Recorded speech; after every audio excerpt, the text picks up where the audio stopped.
অনেক দিন পর বেশ লাগছে বন ভ্রমণ। মাঝে মাঝে কাজের ফাঁকে এইসব জায়গায় এলে মন খুব ভালো লাগে। শুদ্ধ বাতাস, মাটির সোনার গন্ধ, পাখির কলতান, আহা।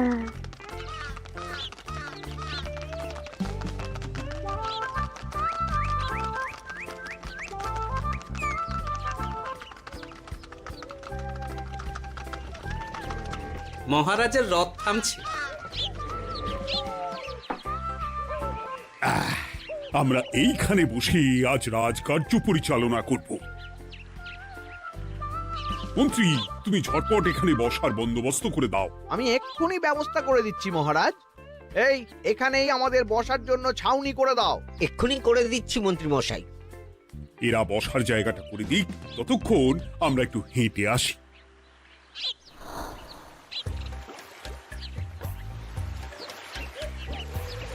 সকালবেলা হাঁটা শরীরের পক্ষে খুব ভালো মহারাজ।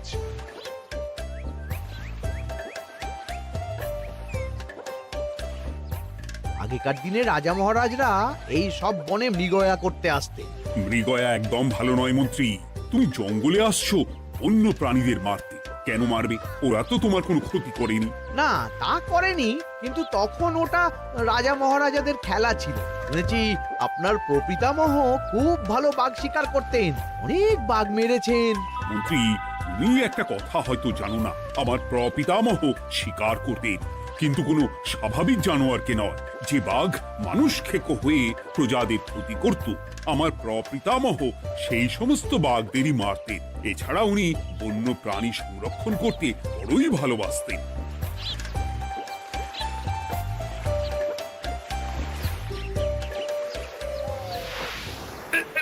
উফ, এটা আবার কি? এই এটা আবার কোথা থেকে উড়ে এলো? কোথাও তো ঝড় হাওয়া কিছুই নেই।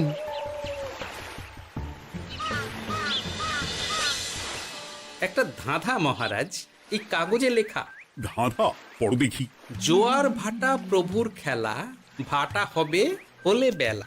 ভাটা হলেই দেখা যাবে লাল রঙের এক পাথর পাবে। নদীর ধারে গর্ত করে যত্নে সাজাই কলস ভরে। হেথায় হোথায় ছড়িয়ে যাহা, অন্ধকারে জলে তাহা। ঢুকলে চক্ষু ঝলসে যাবে, হাতের কাছে ঘন্টা পাবে। ঠিক ঘন্টা বাজলে পরে পড়বে ঝরে থরে থরে। ঘন্টা যদি হয় ভুল, যেন তুমি হারাবে কুল। ঠিক ঘন্টা চিনতে হলে নকশা দেখো চক্ষু খুলে। সিন্দুক দেওয়ালে হাত দাও, আসল ঘটনা জেনে নাও। ওরে বাবা, খুব দীর্ঘ ধাঁধা। তা মন্ত্রী, তুমি কিছু বুঝলে? এটা একটা গুপ্তধনের নকশা। এর মধ্যে গুপ্তধন কোথায় আছে তার একটা ধারণা দেওয়া আছে। গুপ্তধন? ওটা আমাকে পেতেই হবে, পেতেই হবে। দেখি দেখি একবার কাগজটা দাও। গোপাল, কাগজটা আগে আমার হাতে দাও, দেখি ভালো করে। এখন নদীতে জোয়ার চলছে গোপাল। একটু পরেই ভাটা শুরু হবে। হ্যাঁ, ভাটা না হলে কিচ্ছু বোঝা যাবে না। এখানে স্পষ্ট লেখা আছে, ভাটা হলেই দেখা যাবে লাল রঙের এক পাথর পাবে। তার মানে আমাদের ভাটা হওয়া পর্যন্ত অপেক্ষা করতে হবে। না, সময় নষ্ট না করে ধাঁধাটার সমাধান করতে শুরু করি।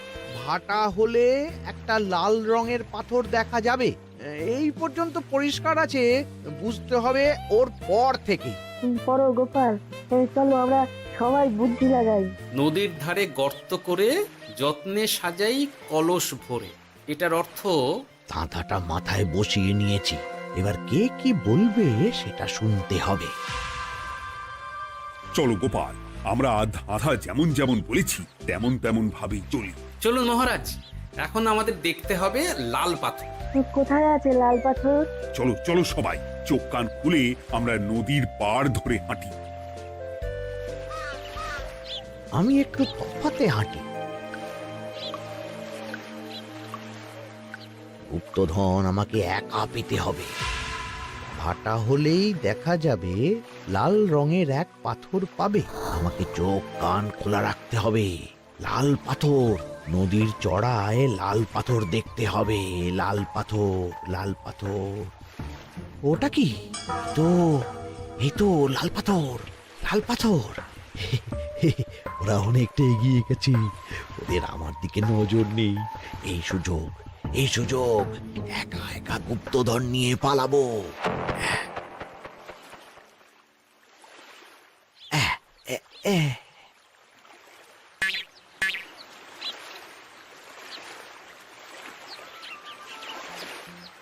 কি গো, আমরা তো হেঁটেই চলেছি, লাল পাথর তো কই দেখতে পাচ্ছি না। আরেকটু হাঁটতে হবে মহারাজ, গুপ্তধন বলে কথা, ওকে আর সহজে ধরা দেয়? সেটা অবশ্য সঠিক কথা। আচ্ছা, আমরা সবাই তো আসছি হেঁটে হেঁটে, মন্ত্রী মশাই গেলেন কোথায়? ও কি যে ঘটে! সত্যি তো, মন্ত্রী কোথায়? ও সেনাপতি, মন্ত্রীকে দেখেছো? কই না তো মহারাজ। তাহলে কোথায় গেলেন মন্ত্রী মশাই? এই জঙ্গলে বাঘ ভাল্লুক আছে, শেষে কিনা বাঘে নিল। হায় হায় হায়, মন্ত্রী গিন্নির কাছে আমি কি মুখ দেখাবো? হুম, বাঘ ভাল্লুকের পেটে যাবার লোক তো মন্ত্রী মশাই নন। ও গোপাল, কি ভাবছো? কিছু তো একটা বলো। এখন আমাদের মন্ত্রী মশাইকেই খুঁজতে হবে। তবে মন্ত্রী মশাই বাঘ ভাল্লুকের পেটে যায়নি। তুমি নিশ্চিত হচ্ছ কি করে? অত পেঁচালো মানুষকে বাঘ ভাল্লুক গন্ধ শুকেই ছেড়ে দেবে, হজম করতে পারবে না। না না না, এখন রসিকতা করার সময় নয়, আমাদের মন্ত্রীকে খুঁজে বার করতেই হবে। কোথায় গেল মন্ত্রী?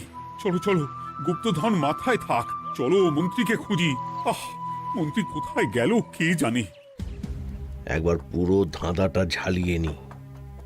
ভাটা হলেই দেখা যাবে লাল রঙের এক পাথর পাবে। ভাটা হয়েছে, লাল রঙের পাথরের মাথায় চাপ দিয়ে গুহার মুখও খুলেছি। এবার এবার নদীর ধারে গর্ত করে যত্নে সাজাই কলস ভরে।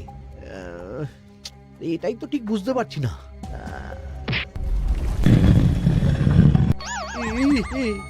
এই রে, এবার কি হবে? হ্যাঁ, মহারাজ, কোথাও একটা আওয়াজ হলো। এই, আওয়াজটা কোন দিক থেকে হলো? চলুন সামনে এগিয়ে যাই। আমার মনে হয় আওয়াজটা সামনের দিক থেকে এলো। আমারও তাই মনে হলো। তবে কি মন্ত্রী মশাই লাল পাথরের হদিশ পেয়ে গেছেন? আমাদের চোখে পড়লো না, অথচ মন্ত্রী মশাইয়ের চোখে পড়ে গেল।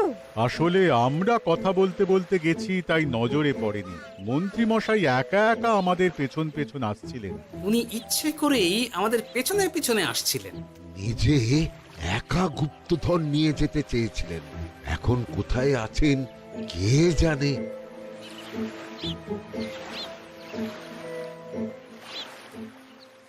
এই অন্ধকারে কিছু দেখতে পাচ্ছি না তো। ধাঁধাতে কি ছিল? হ্যাঁ, কি ছিল? হেথায় হোথায় ছড়িয়ে যাহা, অন্ধকারে জলে তাহা, ঢুকলে চক্ষু ঝলসে যাবে, হাতের কাছে ঘন্টা পাবে। পেয়েছি পেয়েছি, ঘন্টা ঘন্টা ঘন্টাটা পেতে হবে। ঘন্টাটা ঘন্টাটা ঘন্টা। ভাটা হলেই দেখা যাবে লাল রঙের এক পাথর পাবে, নদীর ধারে গর্ত করে যত্নে সাজাই কলস ভরে, হেথায় হোথায় ছড়িয়ে যাহা, অন্ধকারে জলে তাহা, ঢুকলে চক্ষু ঝলসে যাবে, হাতের কাছে ঘন্টা পাবে। ঠিক ঘন্টা বাজলে পরে পড়বে ঝরে থরে থরে, ঘন্টা যদি হয় ভুল যেন তুমি হারাবে কুল। ঠিক ঘন্টা চিনতে হলে নকশা দেখো চক্ষু খুলে, সিন্দুক দেওয়ালে হাত দাও, আসল ঘটনা জেনে না। এবারে ভালো করে ঠান্ডা মাথায় ভাবতে হবে। ভাটা হলেই দেখা যাবে লাল রঙের এক পাথর পাবে। সেই লাল পাথরটাই তো খুঁজে পাওয়া যাচ্ছে না, অথচ মন্ত্রী মশাই খুঁজে পেলেন। আওয়াজটা কোথা থেকে আসছিল? এই কাছে পিঠে এই কোথা থেকে আওয়াজটা আসছিল।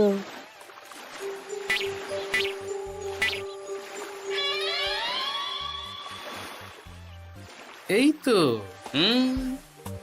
এটাই মনে হয় সেই লাল পাথর।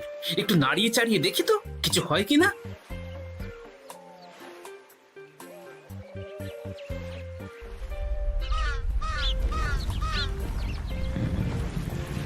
এই তো, কাজ হয়েছে। এই তো সুড়ঙ্গ। আপনারা নিচে নামুন। আপনারা কি দেখছেন সেটা বলবেন মহারাজ। সবাই যদি নেমে যাই, যদি কোনো কারণে সুড়ঙ্গের মুখ বন্ধ হয়ে যায়, তাহলে আর আমরা বাইরে বেরোতে পারবো না মহারাজ। গোপাল ঠিকই বলেছে, আমরা দুজন বাইরে থাকি। মহারাজ আর একটা কথা, কোনো ঘন্টায় হাত দেবেন না, মনে আছে তো? ঘন্টা যদি হয় ভুল, যেন তুমি হারাবে কুল। ওরে বাবা, এই বয়সে আর কুল হারাতে চাই না। ঠিক আছে, তোমার কথাই অক্ষরে অক্ষরে পালন করব। দেখি এই সুরঙ্গে মন্ত্রী মশাইকে দেখতে পাই কিনা। চলুন মহারাজ, সুরঙ্গে নামি। সবাই সাবধানে নামো।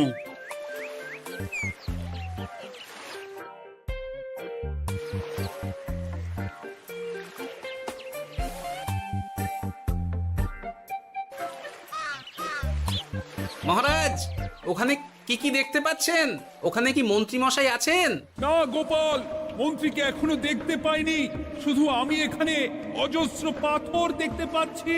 পাথরে পাথরে ছয় লাভ, ছোট বড় অজস্র। পাথরগুলো বড় অদ্ভুত, কিরকম কিরকম মানুষ মানুষ গড়ন। লম্বা বেঁটে হরেক রকম। মানুষ মানুষ গরম, সেটা কি রকম? আর কিছু? কোনো কলসি কি দেখতে পাচ্ছেন? কলসি তো দেখতে পাচ্ছি না। মহারাজ, কলসি থাকতেই হবে, কারণ ধাঁধায় লেখা আছে নদীর ধারে যত্ন করে যত্নে সাজাই কলস ভরে। গর্তটা আসলে হলো সুড়ঙ্গ, কিন্তু কলস। মহারাজ, মহারাজ, এইদিকে এইদিকে একটা কলসের মতো কি যেন আছে। এইদিকে আসুন, এদিকে এদিকে। হ্যাঁ গোপাল, দেখতে পেয়েছি। এবার আমি যেরকম যেরকম বলবো সেই রকম সেরকমই করবেন। আমি বিজ্ঞানীকে নদী থেকে জল তুলে পাঠিয়ে দিচ্ছি। পাত্র কোথায় পাবে? আমাদের জল খাবার যে পাত্র আছে সেটা আনতে লোক পাঠাচ্ছি। ঠিক আছে। শুধু একটা কথা বলছি, আপনারা কেউই সুড়ঙ্গের ভেতরে কোনো কিছুতে হাত দেবেন না। কেন গোপাল? সব পরে বলবো, এখন আমি যা বলছি সেটা শুধু মনে রাখুন। সুড়ঙ্গের ভেতরে কিছুতে হাত দেবেন না। ঠিক আছে। প্রহরী, তুমি যাও, যেখানে আমাদের বসবার আয়োজন করা হয়েছে সেখানে গিয়ে একটা জলের পাত্র নিয়ে নদী থেকে জল ভরে নিয়ে এসো। গোপাল, মন্ত্রী মশাই কোথায় গায়েব হয়ে গেলেন? কোথাও গায়েব হয়ে যাননি বিজ্ঞানী, কোথাও গায়েব হয়ে যাননি উনি। উনি ওই সুড়ঙ্গের ভেতরেই আছেন। কিন্তু কেউ তো ওনাকে দেখতে পাননি। সম্ভবত পাথর হয়ে আছে। এখন কিভাবে পাথর হয়েছেন সেটা তো আমি বলতে পারবো না। সবটাই স্বপ্নের মতো লাগছে। ঠিক যেন স্বপ্নের মতো লাগছে। এই জীবনে সুরঙ্গ দর্শন হয়ে গেল। আমাদের পাতাল প্রবেশ। পাতালে আসিয়া আমি মনে মনে বলি, গুপ্তধন নিয়ে আমরা যেন সৎ পথে চলি। তোমার এখনো কাব্য আসছে সভাকবি? আসছে মানে কাব্যের সাথে আছে রোমাঞ্চ, করছে গা শীত, হচ্ছি আমি অধীর। মহারাজ, জল দিয়ে বিজ্ঞানীকে পাঠাচ্ছি। কি করতে হবে বিজ্ঞানীকে সব বলে দিয়েছি। তুমি ভেতরে আসবে না? আসবো ঠিক সময়ে। এখন আমি যেমন যেমন বলবো আপনি ঠিক তেমন তেমন করবেন। ঠিক আছে। বিজ্ঞানী, যেমন যেমন বললাম ঠিক তেমন তেমন ভাবে কলসিকে জল দিয়ে পরিষ্কার করবে। মনে রেখো, ধাঁধায় আছে কলসি সাজাই যতন কর। তুমি একটা কথা মনে রেখো বিজ্ঞানী, কোথাও হাত দিও না কিন্তু। ঠিক আছে গোপাল, তোমার উপস্থিত বুদ্ধির তুলনা নেই। আমি যাচ্ছি গোপাল। সাবধানে সাবধানে। মহারাজ, বিজ্ঞানী যাচ্ছে। সাবধানে নামো, সাবধানে। মহারাজ, এই কলসিটা কোথায়? ওই তো, একটু সাবধানে যাও।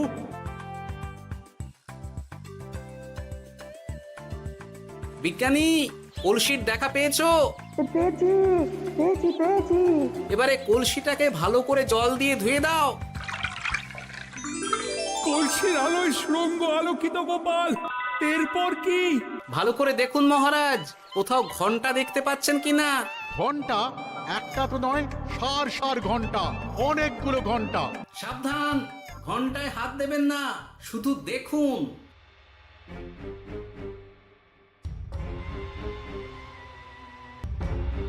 মহারাজ, আমরা গুপ্তধনের খুব কাছে চলে এসেছি। তাই নাকি? কি মজা কি মজা, এবার খাবো ক্ষীরের গজা।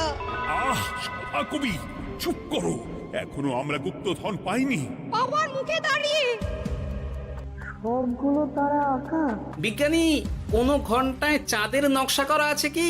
একটু দেখে বলো না। আমি আতস কাজ নিয়েই দেখছি, সব ঘন্টাতেই তারা আঁকা। খবরদার, কোনো ঘন্টাকেই ছোঁবে না। ঠিক আছে, কোনো কিছু না ছুঁয়ে আমি দেখছি। পেয়েছি গোপাল, চাঁদ আঁকার ঘন্টা পেয়েছি। ওই ঘন্টাটা বাজাও, বাজাও।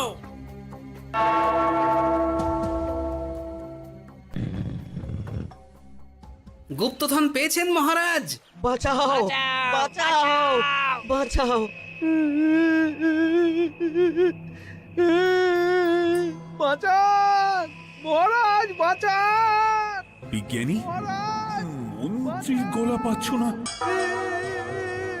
মহারাজ, আমি পাথর হয়ে আছি, আমাকে মানুষ করুন মহারাজ।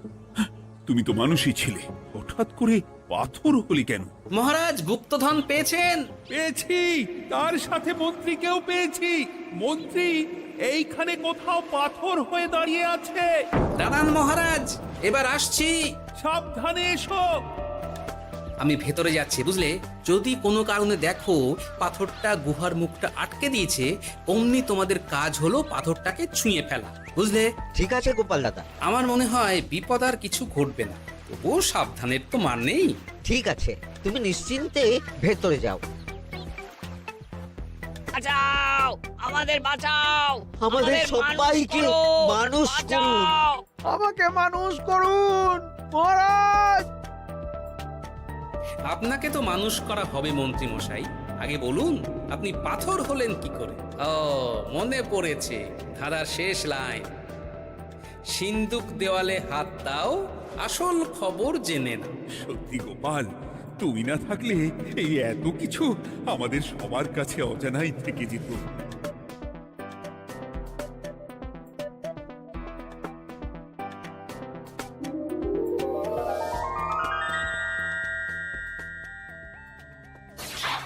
ধন্যবাদ আমাকে মুক্ত করার জন্য। আপনি কে? আমি যক্ষ। আমাকে এই ধন সম্পত্তি পাহারা দেওয়ার জন্য এক ডাকাত দলের সর্দার যক্ষ করে রেখেছিল। আমি 100 বছর ধরে এইখানে যক্ষ হয়ে আছি। আমি তোমার জন্য মুক্ত হলাম গোপাল। এই সম্পত্তি তোমার গোপাল। সম্পত্তি নিয়ে আমি কি করব? আমি এই সব সম্পত্তি মহারাজকে দান করলাম, রাজ্যের অনেক কাজ হবে। তুমি ধন্য গোপাল, তুমি ধন্য। এবার আমার যাবার সময় এসেছে, আমাকে যেতে হবে। যাবার আগে এই পাথরগুলোকে মানুষ করে যান। এরা সব লোভী। আমি আমার সীমিত ক্ষমতায় এই গুপ্তধনের ধাঁধাকে এখানে যারাই ভ্রমণ করতে আসে তাদের হাতে তুলে দিই, কিন্তু কেউ এই ধাঁধার সমাধান করতে পারে না। সবার মনে লোভ কাজ করে, এই লোভ এদেরকে পাথর করে রেখেছে। পাথর হলো কি করে? একটা মানুষ এসে বুক ভরা লোভ নিয়ে আধা পুরো না জেনে পাথরে হাত দিলেই সে পাথর হয়ে যাবে। আমাদের খুব ভুল হয়েছে, আর লোভ করবো না, আমাদের বাঁচাও। আমাকে মুক্ত করে দিন, আমার খুব ভুল হয়েছে মহারাজ, মুক্ত করে দিন আমায়। তুমি এখানে আগে এসেছিলে, তাই তো আগে এসে ভাবলে নিজেই একা একা গুপ্তধনকে হরপ করে দেবে। এদিকে তোমাকে না দেখতে পেয়ে আমাদের কত চিন্তা হচ্ছিল। যারা লোভী তারা কারো কথা ভাবে না, শুধু নিজের কথা ভাবে। আমাকে আর একটা সুযোগ দিন, আমি আর লোভ করব না মহারাজ। ও, তোমার কথার কোনো দামই নেই। না মহারাজ, আমাকে আর একটা সুযোগ দিয়ে দেখুন, আমি আর লোভ করব না, আমাকে মানুষ করুন মহারাজ। আমাদের সবাইকে মানুষ করুন, দয়া করে মানুষ করুন। যক্ষরাজ, এদের আপনি ক্ষমা করে দিন। ঠিক আছে, তোমাদের আবার মানুষ করে দিচ্ছি।